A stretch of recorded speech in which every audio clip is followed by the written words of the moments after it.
Avui s'ha presentat la primera fira de microcellers que se celebrarà dissabte a la vesprada a Requena. Són 25 xicotets cellers de la denominació d'origen Utiel Requena que, a banda dels seus vins, exercicen un important paper en el territori.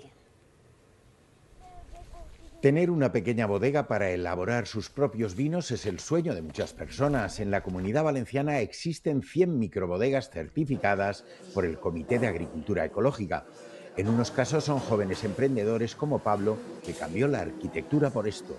Y mientras estudiaba arquitectura ya empecé a elaborarlo y cuando acabé la carrera ya lo tenía más que decidido, ni lo intenté ser arquitecto. Yo me monté mi bodega y adelante. Emprender en una microbodega no es sinónimo de juventud. Cuando me jubilé me fui directamente a la escuela, he estado 4 años allí trabajando en la bodega y convertir en realidad nuestras ilusiones. A pesar del pequeño volumen de negocio que generan, en el territorio donde se ubican provocan un notable impacto social.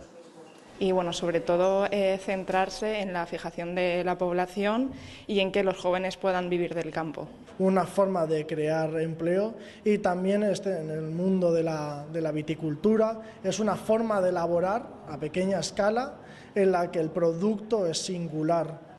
Tan singular como para devolver el patrimonio vitivinícola que se perdió con la filoxera hace más de un siglo. Recuperar variedades que habían desaparecido, las han recuperado, las han traído otra vez a día de hoy, se cultivan y se elaboran unos vinos excepcionales. Requena acogerá este sábado y el próximo lunes las jornadas en las que participarán las 25 microbodegas acogidas a su denominación de origen.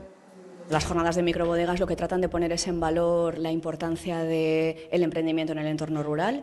Una oportunidad única para catar y catar vinos singulares que están fuera de los circuitos habituales de comercialización.